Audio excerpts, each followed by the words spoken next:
हम कितना भी हार्ड वर्क कर ले, सैलरी कितनी भी बढ़ जाए, पैसे फिर भी नहीं बचते। शायद प्रॉब्लम कम इनकम नहीं है, प्रॉब्लम तुम्हारी कुछ नॉर्मल सी दिखने वाली डेली फाइनेंशियल हैबिट्स है जो साइलेंटली तुम्हें पुअर बनाती जा रही है। इस वीडियो में हम बात करेंगे उन फाइनेंशियल मिस्टेक्स की जो तुम्हारी वेल्थ को साइलेंटली और अननोनली डिस्ट्रॉय कर रही है, और मैं तुम्हें सिंपल रूल बताऊंगा जिन्हें फॉलो करके तुम अपने पैसों को अपने लिए काम करवा सकते हो। अगर तुम चाहते हो कि पैसा तुम्हारे लिए काम करे, ना कि तुम पैसों के लिए, तो ये वीडियो एंड तक जरूर देखना। तो चलो स्टार्ट करते हैं पहली और सबसे कॉमन हैबिट से, पेइंग योरसेल्फ एट लास्ट। जिस दिन सैलरी अकाउंट में आती है उस दिन लगता है सब सॉर्टेड है, लेकिन रियलिटी ये है कि कुछ ही दिनों में वो पैसा गायब हो जाता है। सबसे पहले रेंट, घर का ration, electricity bill, mobile recharge, internet bill, फिर स्टार्ट होते हैं हमारे कुछ एक्सपेंसेस। वीकेंड आता है, मूवीज, बाहर खाना, जोमेटो, स्विगी, नेटफ्लिक्स और बाकी सब्सक्रिप्शंस। और जब मंथ एंड में सेविंग या इन्वेस्टमेंट की बात आती है तो हम खुद से कहते हैं इस महीने खर्च ज्यादा हो गया, अगले महीने से पक्का सेविंग करूंगा। लेकिन रियलिटी ये है अगला महीना तो कभी आता ही नहीं। यही साइकिल कई सालों तक रिपीट होती रहती है। ज्यादातर लोग सोचते हैं पहले नीड्स, फिर वांट्स, और जो बचेगा वो इन्वेस्ट करेंगे, लेकिन यही सबसे बड़ी फाइनेंशियल मिस्टेक है। एक छोटे से एग्जांपल से समझो। दो फ्रेंड्स हैं, रोहित और अमन। रोहित सैलरी आने के बाद पहले सारे खर्च करता है और एंड में जो बचता है वो सेव करने की कोशिश करता है, लेकिन सच बात तो ये है कि वो कभी सेव ही नहीं कर पाता। वही दूसरी तरफ अमन सैलरी आते ही सबसे पहले 15% ऑटोमेटिक SIP के थ्रू इन्वेस्ट कर देता है। 12-13 साल बाद रोहित के पास लाइफ एंजॉय करने की मेमोरीज है, अमन के पास लाखों का पोर्टफोलियो जिससे अब वो सारी लाइफ एंजॉय करेगा। डिफरेंस सिर्फ एक हैबिट का है। इससे हमें यही लर्निंग मिलती है, पे योरसेल्फ एट फर्स्ट। इसको फिक्स करने का रूल सिंपल है, सैलरी आते ही पहले अपने सैलरी का 10 से 15% अमाउंट इन्वेस्ट करो, उसके बाद बचे हुए पैसों से नीड्स और बाकी एक्सपेंसेस मैनेज करो। अब ऑर्डर ये नहीं होगा नीड्स, वांट्स, इन्वेस्टमेंट्स। ऑर्डर होना चाहिए इन्वेस्टमेंट्स, नीड्स, वांट्स। ऐसा समझो ये इन्वेस्टमेंट मेरे फ्यूचर का सबसे इंपॉर्टेंट बिल है जो मुझे फाइनेंशियल फ्रीडम तक ले जाएगा।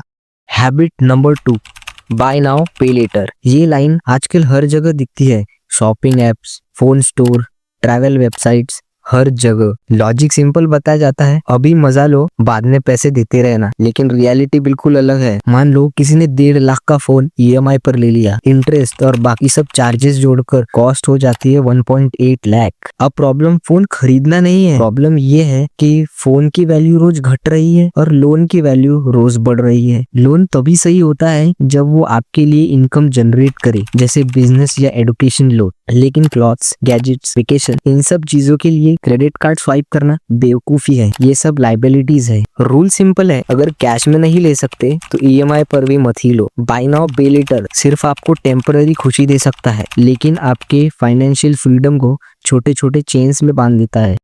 हैबिट नंबर 3, अपनी हैसियत से ज्यादा खर्च करना। आज सबसे बड़ा प्रेशर क्या है? लोग क्या सोचेंगे, लोग क्या कहेंगे। सोशल मीडिया ने कंपैरिजन को नॉर्मल बना दिया है। इंस्टाग्राम खोलो, कोई एक्सपेंसिव ट्रिप एंजॉय कर रहा है, कोई अपनी नई बाइक के साथ रील बना रहा है। अब खुद से पूछो, क्या मुझे सच में ये सब चाहिए या बस दिखाना है? मान लो आप अपने 30s में हो, इनकम अच्छी है, आप एक एक्सपेंसिव 50 लाख की कार अफोर्ड कर सकते हो, लेकिन क्या वो कार आपकी लाइफ 10 गुना बेहतर बना देगी? शायद नहीं। 10 लाख की कार भी एक जगह से दूसरी जगह जाने का काम करेगी। कंफर्ट सेम ही रहेगा, पर डिफरेंस है पूरे 40 लाख रुपए का। अगर वही पैसा कोई बोर से दिखने वाले इंडेक्स फंड में इन्वेस्ट किया जाए तो 15 से 20 साल में वो अमाउंट करोड़ों में बदल सकता है। According to my calculations, you yourself are worth somewhere in the vicinity of $9 or $10 billion today.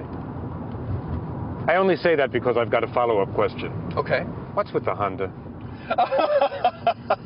This is a perfectly good car. इसमें जो आदमी ड्राइव कर रहा है वो और कोई नहीं, जेफ बेजोस, अमेज़न के फाउंडर, जो दुनिया के रिचेस्ट लोगों में से एक है, और फिर भी एक सिंपल होंडा ड्राइव कर रहे हैं। लर्निंग यही है, रिच दिखना और रिच होना दो अलग चीजें हैं। रूल क्लियर है, एसेट पर इन्वेस्ट करो, नीड्स पर स्पेंड करो, वांट्स पर कंट्रोल रखो। Habit number 4, postponing investing. सबसे कॉमन सेंटेंस जो ऑलमोस्ट हर मिडिल क्लास आदमी बोलता है, थोड़ा सेटल हो जाओ फिर इन्वेस्ट करूंगा, पहले जॉब सिक्योर हो जाए फिर इन्वेस्ट करूंगा, पहले शादी हो जाए फिर इन्वेस्ट करूंगा, पहले इनकम थोड़ी बढ़ जाए फिर इन्वेस्ट करूंगा। लेकिन प्रॉब्लम तो ये है, लाइफ कभी सेटल होती ही नहीं। एक प्रॉब्लम खत्म होती है, तुरंत दूसरी स्टार्ट हो जाती है। 22 की एज में जॉब का एक्सक्यूज, 28 में शादी का, 32 में बच्चों का, फिर रिस्पॉन्सिबिलिटीज आ जाती है और इन्वेस्टमेंट हमेशा नेक्स्ट ईयर पर शिफ्ट होती रहती है। अब एक रियल लाइफ एग्जांपल के थ्रू समझो। दो लोग हैं, same salary, same city. Person A ने 25 की एज में हर महीने सिर्फ 5000 से इन्वेस्ट करना शुरू किया। पर्सन बी ने सोचा थोड़ा अमाउंट बड़ा हो जाए फिर स्टार्ट करूंगा। उसने 35 की उम्र में स्टार्ट किया, लेकिन 10,000 पर मंथ से। एज्यूम करते हैं अब दोनों की 60 की एज हो चुकी है और कैलकुलेट करते हैं किसके पास कितनी वेल्थ है। एक्सपेक्टेड निफ्टी एनुअल रिटर्न सिर्फ 12% ही एज्यूम करेंगे। पर्सन ए जिसने 25 की एज में सिर्फ 5000 से शुरू किया था, उसने टोटल इन्वेस्ट किए 21 लाख रुपीस। और पर्सन बी जिसने 35 की एज में स्टार्ट किया था, उसने टोटल इन्वेस्ट किए 30 लाख रुपीस। ओह, पर्सन बी ने ज्यादा इन्वेस्ट किए। लगता है पर्सन बी के पास ज्यादा वेल्थ बन चुकी होगी। पर्सन बी जिसने 30 लाख लगाए, उसकी वेल्थ बनी 1.7 करोड़ रुपीस। और वही पर्सन है जिसने जल्दी स्टार्ट किया था, उसने सिर्फ 21 लाख इन्वेस्ट करके 2.7 करोड़ रुपीस की वेल्थ अचीव की। डिफरेंस आया पूरे 1 करोड़ का। क्यों? कंपाउंडिंग अमाउंट नहीं देखती, बस टाइम को रिवॉर्ड करती है। मार्केट आपको तब रिवॉर्ड देता है जब आप रेडी हो या ना हो, बस इन्वेस्टेड होना चाहिए। इसलिए इसका रूल सिंपल है, परफेक्ट टाइम का वेट मत करो, इम्परफेक्ट एक्शन लो। 1000 से शुरू करो, 500 से शुरू करो, लेकिन बस आज से शुरू करो। Habit number 5, comparing yourself with others. Comparison आज जस्ट एक हैबिट नहीं, एडिक्शन बन गई है।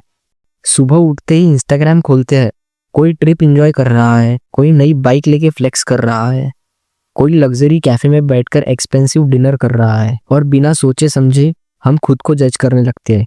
यार सब आगे निकल गए, मेरे साथ ही ऐसा क्यों है? लेकिन रियलिटी ये है, आप सिर्फ फाइनल रिजल्ट देख रहे हो, प्रोसेस नहीं। आपको नहीं पता उस बाइक पर कितनी EMI चल रही है, या उस ट्रिप के लिए उसने कितने पैसे पे करे जो उसने मेहनत करके कमाए थे। उस स्माइल के पीछे कितना स्ट्रेस है वो आप नहीं देख पा रहे। एक सिंपल रियल लाइफ एग्जाम्पल देखो। आपका फ्रेंड 20,000 अर्न करता है और उस पर 10,000 की EMI चल रही है। आप 20,000 अर्न करते हुए 5,000 इन्वेस्ट कर रहे हो। आज वो कूल दिख रहा है, लेकिन 10 साल बाद आप फाइनेंशियल फ्रीडम अचीव कर चुके हो। अब आप पूरी लाइफ बिना किसी स्ट्रेस के बिताओगे, और वो आपका कूल दिखने वाला फ्रेंड वही रैट रेस में फंसा रह जाएगा। लर्निंग यही है, कंपैरिजन शॉर्ट टर्म डोपामिन देता है, लेकिन लॉन्ग टर्म में फाइनेंशियल डैमेज कर सकता है। रूल सिंपल है, कंपेयर मत करो, कैलकुलेट करो। आपका कॉम्पिटिटर कोई और नहीं बल्कि आप ही का फ्यूचर सेल्फ है।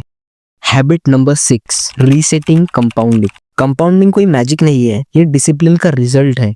लेकिन प्रॉब्लम तब होती है जब लोग बीच में ही पूरी इन्वेस्टमेंट निकाल लेते हैं। रीजन कुछ भी हो सकता है, ड्रीम बाइक लेनी हो, बिग वेडिंग सेलिब्रेट करनी हो, लग्जरी कार खरीदनी हो, या once in a lifetime expense. अब इमेजिन करो आपने 8 साल डिसिप्लिन से SIP करी, पोर्टफोलियो 125 लाख का। अब अगर आप पूरा पैसा निकाल लेते हो तो सिर्फ पैसा नहीं निकलेगा, बल्कि टाइम भी निकल जाएगा, पेशेंस निकल जाएगा, और कंपाउंडिंग टूट जाएगी, और फिर आपको फिर से 0 से स्टार्ट करना पड़ेगा। इसका मतलब आपको 8 साल एक्स्ट्रा मेहनत करनी पड़ेगी, और फाइनेंशियल फ्रीडम 8 साल डिले होगा। रियल वेल्थ वो नहीं है जो दिखे, रियल वेल्थ वो है जो दिखता नहीं लेकिन फ्यूचर सिक्योर करता है। वेल्थ क्रिएट करने के लिए इन्वेस्ट करो, वेल्थ दिखाने के लिए मत निकालो। प्रिंसिपल को अनटच रखो जब तक फाइनेंशियल फ्रीडम अचीव नहीं हो जाता।